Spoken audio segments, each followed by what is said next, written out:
Gaza. I've been in Gaza 4 times in the last 4 years. Last time was February of last year during the war, 4 months after the war. And the humanitarian situation was horrible at that time. I stayed in the city of Rafah and worked in a hospital called Nasser Hospital in Khan Yunis. And the war at that time was mostly in Khan Yunis. So we were receiving mass casualty after mass casualty in the hospital. They were the beginning of the famine at that time, especially in the north, and starting to increase rates of acute malnutrition. So we started a stabilization center, my organization, MedGlobal, to provide the health care and treatment for the children with severe malnutrition. And since then, we have seen rising numbers of severe acute malnutrition. And SAM, for those who are not in the medical field, is medical emergency. Severe acute malnutrition is medical emergency. Up to 50% of children who have this condition may die. And they die because of low immunity, infections, heart failure, liver failure, and kidney failure. And in the last week, we had 5 children who died because of SAM. And also we had 19 admissions to the hospital from our clinics. So these numbers do not lie. And they speak for a situation that is getting worse. Famine is getting worse. Malnutrition is getting worse. And the reason is the blockade. The reason is the blockade. Okay, that's part of what I wanted to talk to you about today. You probably are aware of this political debate in the United States about what led to this condition. I mean, some debate even the condition itself, but what led to this condition has become a debate. I have a Speaker of the House, Mike Johnson, quote on the crisis saying that Israel, since the war began, has supplied over 94,000 trucks full of food. It's enough food to feed 2 million people for 2 years, trying to get into Gaza, but Hamas has stolen the food, says the speaker, a huge amount.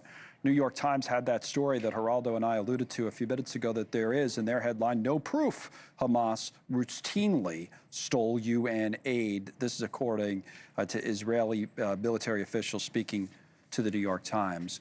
Again, your experience having been there 4 times in 4 years tells us what?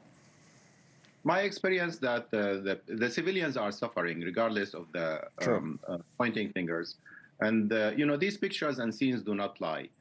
When you see children and men and women fighting on the food line, and some of them are being killed every day, and then they come on the next day and the following day, knowing that they may be killed while waiting for food, that means they are desperate population. What happens also in the last few months that we replaced the United Nations and NGO system that used to have 400 distribution centers for food with a system called Gaza Humanitarian Foundation that has only 4 sites for distribution. Basically, only if you are able, that means strong enough to go to these sites and tolerate the risk of being killed, that you'll able to get some food, a sack of flour or some soup, lentil soup. I spoke with my director in MedGlobal. She's a doctor. She lives with her family in Gaza City. She said that she cannot reach these sites. Most people who are women or pregnant or elderly or injured or have amputations or sick, they cannot reach these sites. Wow. So it's not a matter of only distributing food in 4 sites, but who is getting these food? But the Israeli pause in the fighting, these pauses, that's not going to help with that problem that you're talking about, reaching the sites? I don't think so. We have reached, Connell, an inflection point where you have an acceleration of death and admission to the hospital, not only by children, but by also adults, because of the continued blockade and malnutrition and the famine. 1 out of 5 children in Gaza right now have severe acute malnutrition. 70,000 children are suffering. 30,000 pregnant women are suffering with acute malnutrition. 500,000 people in Gaza have the highest level of food insecurity. Every person in Gaza have some type of food insecurity. My doctors who work in Gaza, each one of them lost between 20 to 40 pounds in the last few weeks. They eat only lentil and some pasta every day. There's no meat, no fruits, no vegetable. And there's also systematic destruction of the infrastructure of agriculture, of irrigation, of fishing.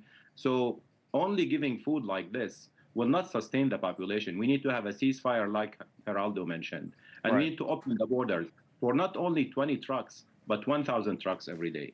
We will Thank you for watching. Subscribe below and download our NewsNation app right now on your phone, and you will get fact-based, unbiased news for all Americans.